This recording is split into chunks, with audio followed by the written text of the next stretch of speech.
you know, the healthcare system, public transportation, labor laws, maternity and paternity leaves. Yo.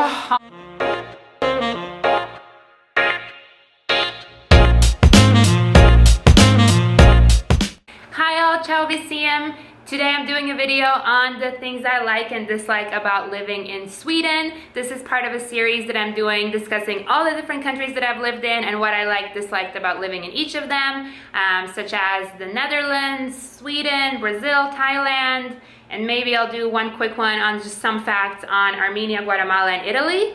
I'm from Latvia, living in the US, so a lot of countries in the mix. So if you haven't seen the Latvia pros and cons video, I did that a while back. I'm gonna link it at the top. The other video I just already dropped was on living in the Netherlands, so make sure to watch that one. Especially the Netherlands video, because I kind of give a disclaimer about how our experiences on how we like or dislike a certain country depends so much on our circumstances and conditions. You know, whether you go to a country as a student, as a worker, as a highly educated worker, as a working class worker, what your needs are you younger, are you older, like all of that influences your experience there. So keep that in mind, and keep in mind that I'm talking about my experience. The only thing I know is my experience. This is not an exhaustive, very general pros and cons list that you can find, you know, online. This is really like me talking about things that I've personally noticed. And as much as these like pros and cons lists can be very stereotypical in general, I think that there's a lot of value in them. I know that I watch these types of videos on YouTube all the time for all the countries that I'm considering moving to. So yeah, let's get into it. So in terms of Sweden, my parents moved there 4 years ago now, I think. Yeah, they moved there while I was in the US, but now every time that I go home to Sweden. I've spent at least 2-3 full summers there, a lot of my winter breaks, and you know, been back there a bunch of times. While I normally wouldn't really count a country that I only like visit for, you know, even if it's 3 months at a time, several times, I wouldn't really count that as a country I've lived in. In this case, because my parents lived there, I actually have engaged so much with every single Swedish system. Since they don't speak English, I do all that stuff, that I actually have like extensive, I know that stuff better than when I lived in the Netherlands for 2 years by myself. Like, I don't know Dutch systems like that. I do know Swedish systems like very, very, very well. And of course, my experience, since it essentially is the experience of my parents, is the experience of working class, low income immigrants in Sweden. So let's just situate that. And immigrants who don't speak English or Swedish. What should I start with? The pros or the cons?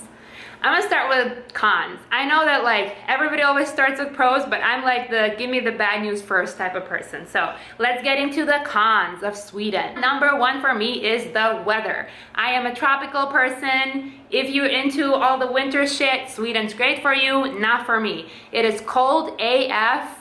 For a long ass time. It's awful. Like, weather is actually, you know, as great as the Scandinavian countries are for so many other reasons, I think the weather is just such a major factor. I mean, like, seasonal depression, girl, it's real. Like, I don't know like how my mom does winters there. Well, I guess we're from Latvia, so it's literally the same thing. But it's not just about the weather, it's also about sunlight. In the winter, I kid you not, it's light out for like maybe 4 hours. And I'm saying light, not sunlight, because you don't actually see the sun most days. Like, sun is like a rare occurrence. Most of the time it's just gonna be like bright, you know, but like grayish, not sunny. So basically, like all the winters that I've spent there, you have to keep the light on in the middle of the day.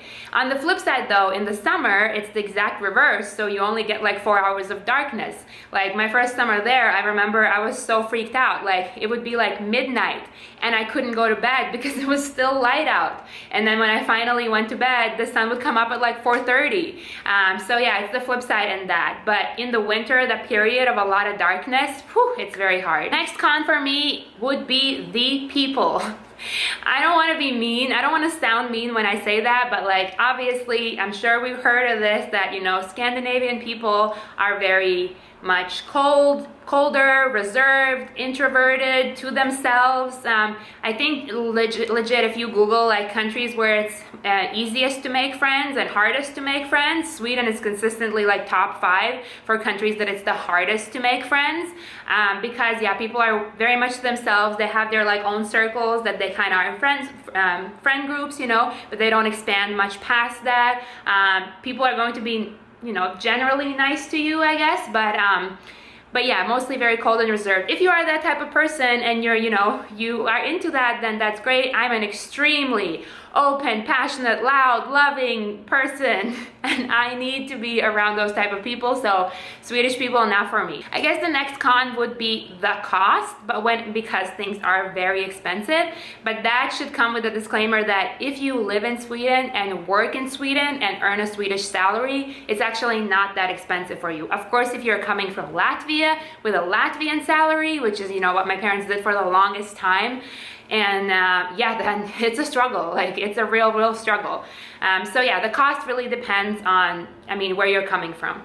I probably would add food in the cons, just because I've never seen a thing in Swedish cuisine that I'm attracted to, but I've never been able to afford food there. Like, I've never been able to afford to go to Swedish restaurants because it's just too expensive. So I really don't know, like, I can't even say, although obviously, you know, generally Swedish cuisine, the type of stuff they eat, I'm not into. With that being said though, the stuff that you can buy at a grocery store, actually pretty good quality, pretty decent, much better than in many other Western European countries. Okay, now my biggest con, and I talked about this in the Netherlands video, and this is not exclusive to Sweden, it's not exclusive to the Netherlands, it is a Western European thing, it's a, you know, former colonial powers thing. Xenophobia, nationalism, racism, all of those things, especially, I mean, like xenophobia, good Lord. Like, the stuff that we've experienced, the stuff that, you know, me and my mom have experienced, just walking, the attitude that you get, you know, it's not gonna be like, I don't want people to think that it's like, you know, someone is literally gonna like punch you in the face when you're walking the street. No, it's gonna happen in Latvia. That's not gonna happen in Sweden. But it's the general attitude. It's this like, there is this feeling, I don't know how to explain it, but it's this feeling I feel wherever I am in Western Europe, where just like, I could be walking down the street with my mouth shut, and because of white privilege, I'm very, you know, I pass as the tip, like what you would think of as a Swedish person, and still I just feel like I'm not entitled to enough air in that country. And it's a suffocating feeling that comes through the institutions, the you know, it's social, it's cultural, it's political in every single way. I'll give you a ton of examples of that. I could give you specific examples of so much xenophobia that my dad has experienced. And I think a very important point to note here is that I'm sure there's a lot of Westerners who have moved to Sweden. I know a lot of Americans, a lot of, you know, Western Europeans and stuff who are highly educated and speak English and work in, you know, banks and financial sector and like whatever, like tech companies and stuff, who may not feel that way. Try being an immigrant and working class. That is a radically different experience. The stuff that my dad has experienced, like, whew, I don't even want to get into it. In Sweden, also in Denmark, also in Norway, because he works throughout. You know, when we lived in like a suburb outside of Stockholm, and we got our car windows broken in a bunch of times, we got our license plates taken off a bunch of times, and consistently, I mean, this is a low crime, no crime area, consistently this happened only to all the cars with foreign license plates. You know, and it's just this feeling of superiority that unfortunately a lot of Swedish people have. Their attitudes towards immigrants, I mean, like, my mom as an immigrant, they have this thing called SFI, which is like Swedish language school, that's for free for all the immigrants when they come, which is an amazing thing. So my mom did that for like almost 2 years, I think, which means that, you know, she was around a lot of all the other immigrants in the classroom, and then you have like the Swedish teachers, and a lot of times they would bring them to like churches or old people houses to practice their Swedish with like old lonely people basically. And it comes through in like the comments you hear from people. I mean, like my mom would be talking about literature, opera, you know, like things like that. And the attitude or the comment she would get back is like, oh, how do you know that? Like, how have you heard of this world famous fucking author that we all know about? Because their conception of immigrants is literally like uncultured, uncivilized, you know, different, like a different breed essentially. And this is just one example, you know, I can't give you every single example, but it comes through, you know, and that doesn't feel great, you know. Like, I also remember being on the subway in Stockholm and they had this like ad on the train that, for the life of me, like I can't remember exactly what it said or whatever, but it was essentially, it was just so anti-Muslim, like what's it called, Islamophobic, which Islamophobia is like massive there, but it was literally like, oh, you know, we don't beat our women here, like adapt to this culture or something, just like so bad. And Islamophobia, I cannot speak to it, but good Lord, like it's so bad. I remember I talked to a Swedish person there about my concerns moving to Sweden, having an African-American husband, you know, having biracial kids and all that stuff. And he literally like straight up told me, he said, you know, if he's black and American, he's not gonna have any issues. We don't care about that. We don't care about your color at all. We care about whether you have Western culture or not. And I think that actually summarizes it so well for so many European countries. Like, not that racism doesn't exist there, of course, obviously it does, but they truly like have this thing where like you have to adapt to our culture, you have to be Western. Like the worst thing that you can do is bring another culture and cling to that culture, you know, like not strip yourself off of it. So I'm sure, you know, like talk to Muslim people who live in Sweden, you will hear stories. Okay, now let's get into the pros, and I have a lot of good pros. Pro number one, nature. Nature in Sweden is freaking amazing, okay? There's mountains, you know, for like all the winter sports and winter things and stuff like that. It's just amazing. Also not for winter, there's so much just hiking and trails and things like that. There's so much water, like, I mean, there's like islands around it and there's just so much like sea access, but also on the land, like there's so many lakes and like rivers and things like that. It's like crazy how much. I mean, where we lived, like right outside of Stockholm, every summer, I'm sure if you follow me on Instagram, you've seen this, but like every day we would go to like some beach or water or something to like tan and swim.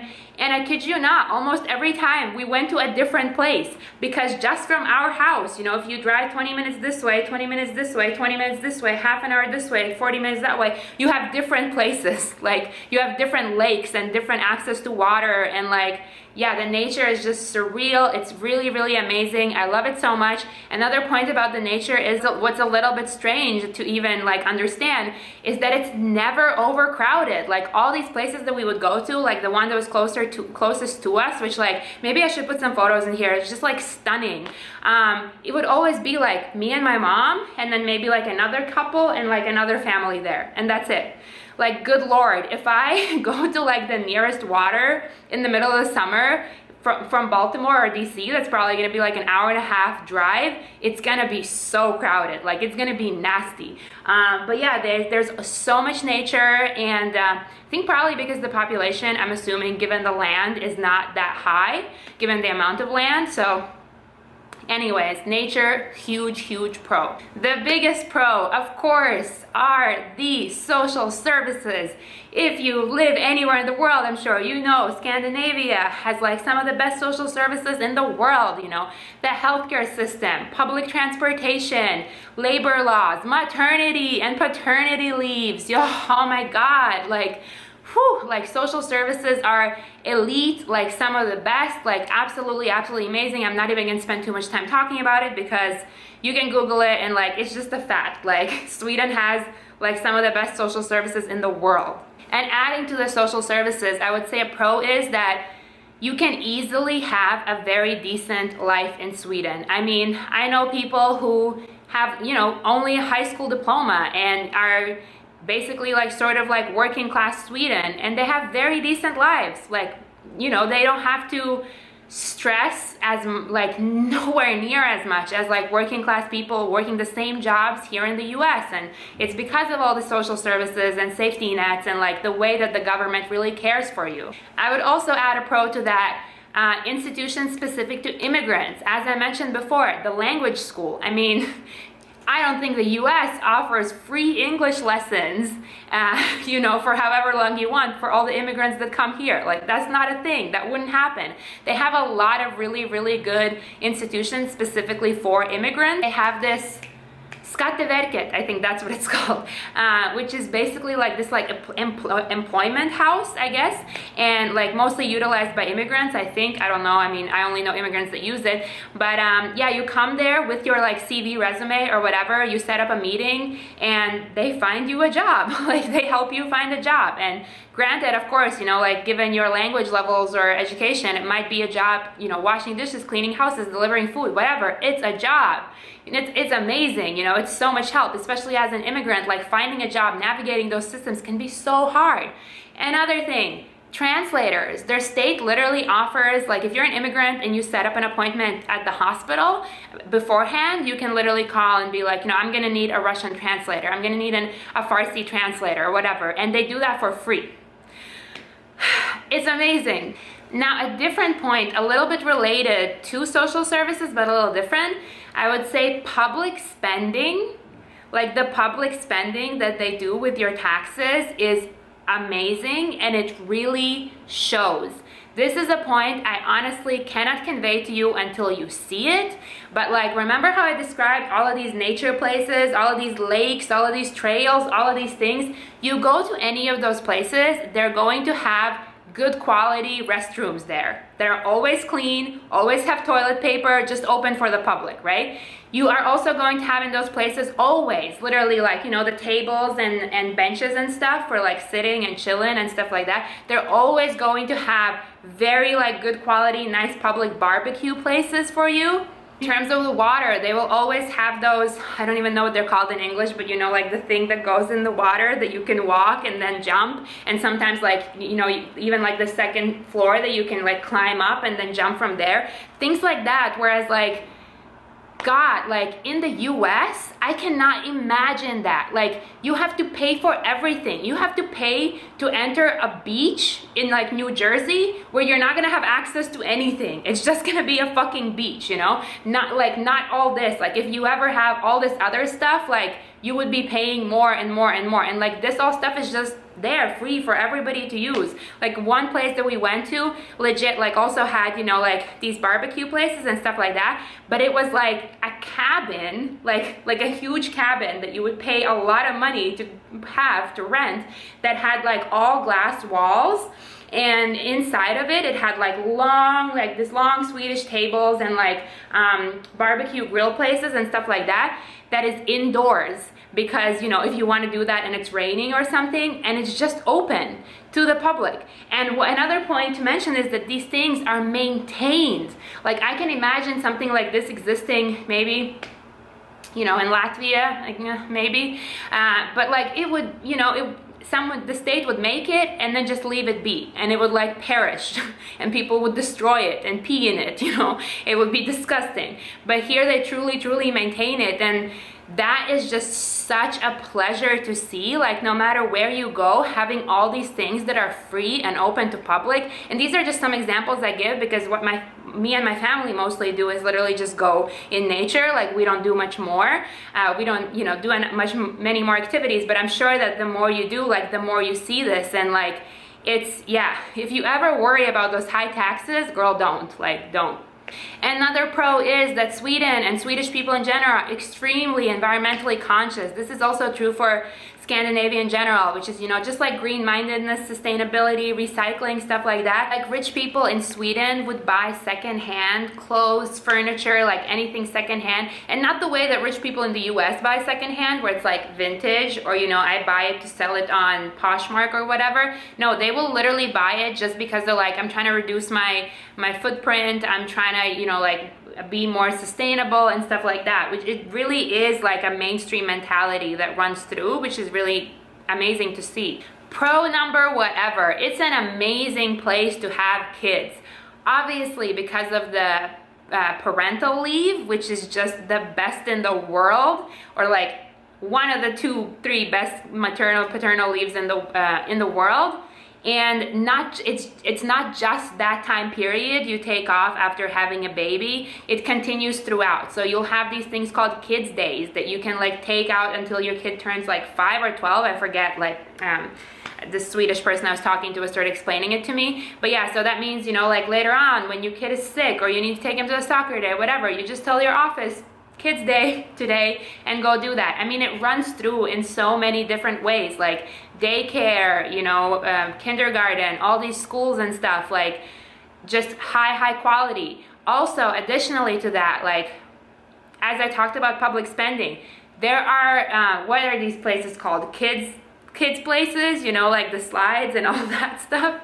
Everywhere, on every corner. Every single time I go to Sweden, my mom and I talk about this all the time. We're like, everybody's having babies. Literally everyone has a baby here, a baby here, a baby here, like babies everywhere. And it's because it's so easy to do it there. You're so supported, like it makes perfect sense. And additionally to that, my last pro that I would add here is that the country is very feminist. It has a lot of feminist policies, not just to do with motherhood and but like more broadly, more generally.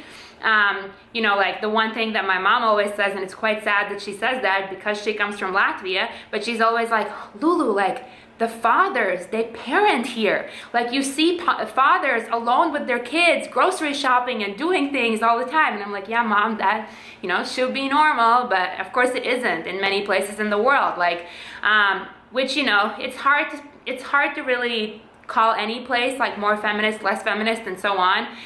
But there's definitely like structures and institutions and systems in place that support women in ways that we need to be supported. Okay, so that's gonna be it for Sweden. If you have any questions or comments or anything, just drop them below. I always answer to everything. If you like the video, like and subscribe, especially if you wanna follow the other series. I talk about, you know, Netherlands, Brazil, Thailand, and a bunch of other countries. And thank you so much for watching.